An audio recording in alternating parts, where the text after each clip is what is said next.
Welcome to the Blue Collar Nation podcast, the podcast dedicated to making the lives of home service professionals better. Now join Eric and Larry to talk about all things home service. Oh, hello everybody. This is Larry from SuperTech University on the Super Profit home service page, and we're excited to have everybody with us today. We're going to do a cool presentation. Got a bunch of people here in the Zoom room. So if you're in Facebook land, we're happy to have you with us as well.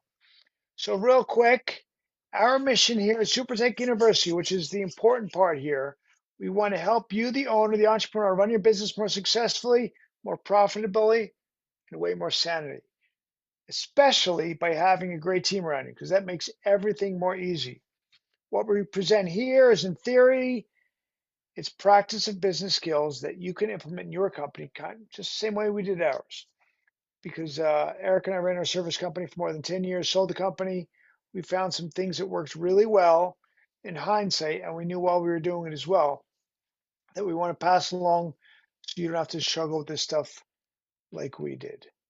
Okay. And I'm going to share my screen here because I got a short presentation. Nice little pretty picture of Eric and I in the flag behind us. But this is the deal. Business is an extreme sport. Okay. This is what I say all the time. I think Eric said this years ago. You don't want it to kill you, like some things do.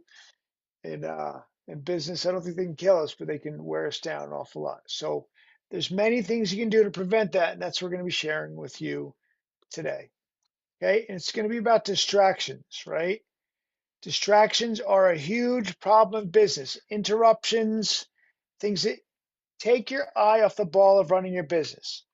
That's the whole goal of everything that we're doing. We're trying to make our business run smooth so we're not losing our mind from things that are happening around us. And all those things that make us lose our mind are distractions. I'm going to get to 6 things here that could be helpful to everybody.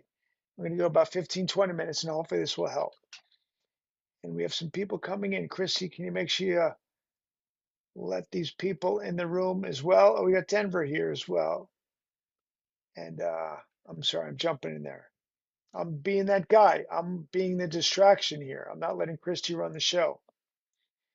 So anyway, distractions are hidden. They keep service business owners stuck. You don't always know what's happening when they're happening. Just like right now, I'm letting people in the room. Why am I doing that? I have Christy here to help me out. The biggest distractions are things we accidentally created. Okay? We don't even realize we're even doing it when we're doing it. Denver, what's up, buddy? How are you today? Doing very well. How are you? I'm wonderful. We're presenting here. I want to say hello real quick, but if you have anything to chime in, please jump right in. All right, thank you, Lynn. Got it. Denver's well coached. He runs a solid business. So anyway, back to distractions. We usually think distractions are on our phone or Facebook or email or text or social media. That's not the distractions that service business owners have to deal with. And that's what we're going to get to. I mean, of course, they're distractions, but they're not the main distraction. Okay. How many times has your phone gone off today because somebody on your team couldn't make a decision without you? This is one of the bigger distractions. Okay. If anybody has seen that happen, give a thumbs up, throw something in the chat, whatever you want. Online, give us a thumbs up if you're on Facebook, because this is the biggest distraction. Number one, we have become an answer to every question in our business, and we were guilty of that as well.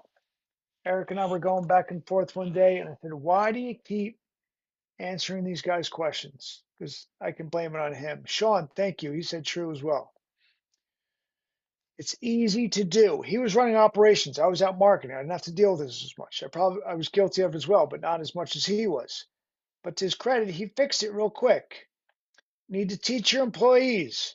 What's the problem? These are questions you ask them. What's the problem? What options have you considered? What have you recommended? And these are examples. I was just putting things together.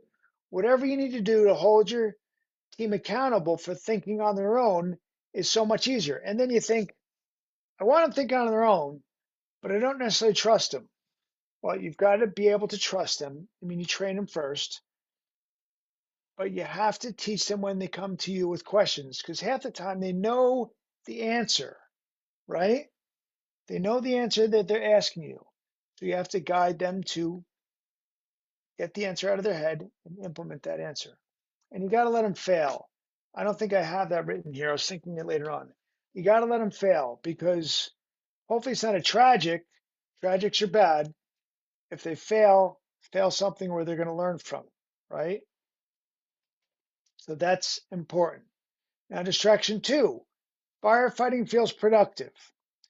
I don't know if you guys have seen The Hero and the Victim. It's an article that Eric wrote a couple years ago. If you've seen it, it's a really good article that he wrote. And the premise is you're the hero, right? You're the guy running the business and you're saving everybody all the time because you're answering questions. You're saving them from problems in the field. You're saving them from not putting all the stuff on the truck. You're saving them from saying the wrong thing to Mrs. Jones. Or if they do something wrong, you're the hero and you slide in and you save the day all the time. That's all you do.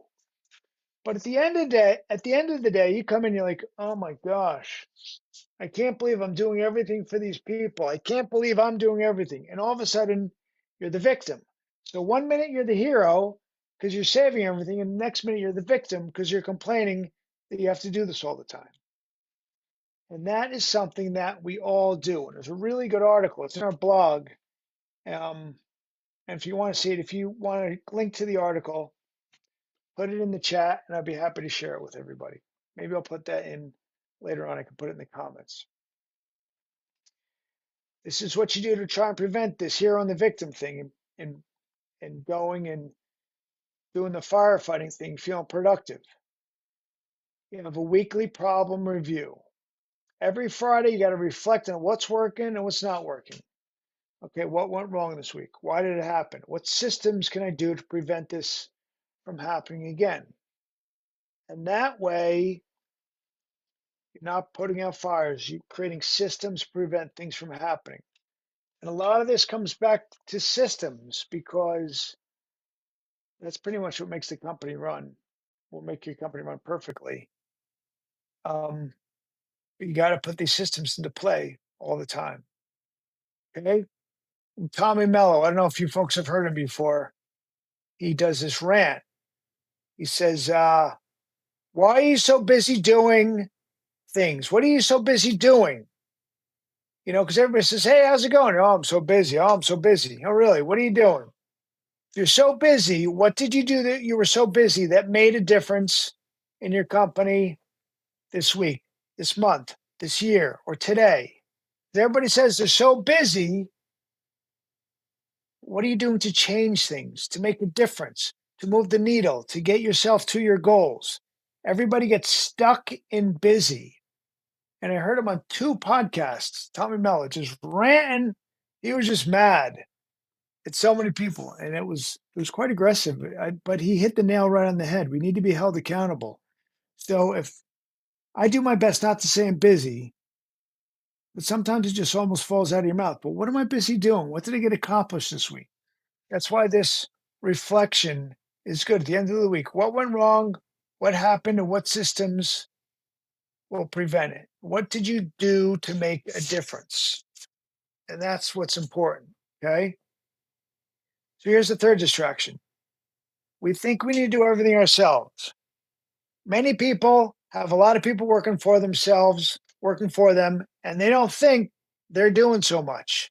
They think they have a team around them and they're not doing things for everybody else.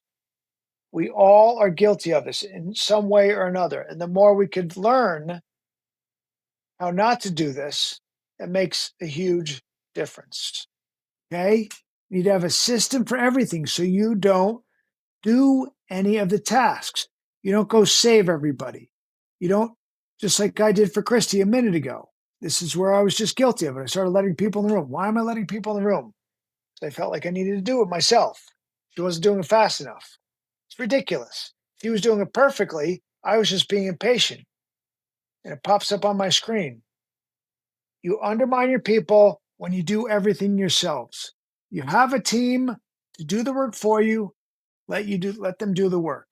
Christy, if I do this to you, hold me accountable. She's very good at holding me accountable. Tell me, Larry, you don't need to do this. I can do it. Or one of her other team members can do it. This is what we need to do. And the system for everything. And from the smallest things, estimates following up in sales, truck inspections in operations, closing procedure, back to sales, complaint handling, which is generally just management or operations. Every department in your business, you need to have a system that somebody does, and you have to have accountabilities. I should have had a line there for accountabilities. You have to have accountabilities for people. If anybody has a comment or a question as we're going along, please throw it in the chat. I'd be happy to address. It's usually a comment because most people know this stuff. We just need to be reinforced on a regular basis. And distraction number 4, prepare your team. This will be a little bit of a promo for SuperTech University because we help prepare your team. I'm not going to get into a pitch fest, but the problems that happen this week are guaranteed to happen again next week. If you don't do things to prevent the problems that are happening, they're going to keep coming up week in and week out. I saw that quote. I said, that's great. Client communication, professionalism, not being late, holding your team accountable, which I was just talking about, having callbacks, having ownership on your job. If your team does all these things and prevents these things, you're going to have a lot easier time because distractions are predictable. If they happen week in and week out, they're predictable and you can prevent them from happening.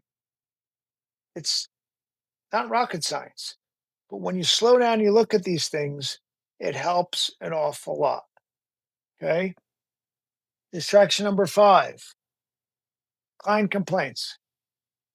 Complaints, this is what I like. Most complaints start long before the complaint. You got to teach your team how to prevent problems and handle them. Many times complaints are just a slow buildup. Things aren't going well in the home. It starts with communicating with the client when you first walk the door. If you impress the client, they're happy with you, odds are they're not going to complain. If they're not happy with you and you're not impressed, they're not impressed by you, odds are a complaint's coming real soon. And you have to do things to prevent these complaints. Okay? And this is a big part of that we saw with our business. And this is the 85% rule, which I'll get to in a second. Customers judge the service experience. They don't know how to judge the fix. If you're a plumber, they don't know how to fix it. They don't know if you're even doing a good job. They just know the water's running well. If you're a carpet cleaner, they don't know how to do the carpet just looks good. If the carpet looks good, they're happy. If you're an HVAC, they just care if the air is the right temperature. They're going to judge mostly the interaction, the greeting, the eye contact, how well you explain the work, how well you set the expectations, and how long you do the recapping of the job at the end in the walkthrough. That's what they judge. Okay, if you do these things well, unless you can't fix the pipe at all, you can't clean the carpet, you can't, fix the air, you can't fix electricity, whatever you're doing, right? If Christine is in the house, she's not cleaning well, of course they're going to be upset with that. But they're more concerned about how they feel when you're in the house. And the 85% rules, 85% of the job is the soft skills, 15% of the job is the technical skills. That's what the client is judging, and that's important. Okay, the last one, owner's brain. Everything lives in our head. So guilty of this. But you have to be able to focus on not keeping everything in your head, okay? You need to put a brain dump out every day, a daily plan. What's going to happen today or tomorrow? I'm saying tomorrow if you're planning the night before. What problems are coming you have to deal with today? What conversations need to happen? Get these out of your head, whether I like doing it early in the morning every day. I'm that guy that's up at 4 every day, making my day ready. Eric's doing it at night. He's up at 8, 9, 10, 11, 12 o'clock doing these things. You get your stuff out of your mind so that you're not distracted, and you have a daily plan. When you have a plan, you're going to be less distraction, less problems are going to come up if you have a plan and you come up with a strategy from that, which are the things we're talking about. And then most of the people here are coached and well coached, implementing the things that you learn from your coaches and keeping the distractions of your head. And as we all know, the goal isn't to remember everything. The goal is to build a system that remembers for you. You have a team around you that follows a system, or if you follow your own systems, you can replicate. It makes things so much easier and you're not distracted. Makes you a better business owner, makes you a better manager, makes you better at life. Okay? And you have to hold yourself accountable. I can say, Christy, hold me accountable, or Eric, hold me accountable. But at the end of the day, I need to hold myself accountable. Thank you for listening to the Blue Collar Nation podcast. For more information about Eric and Larry and Supertech University, please visit us at supertechu.com. That is supertechu.com.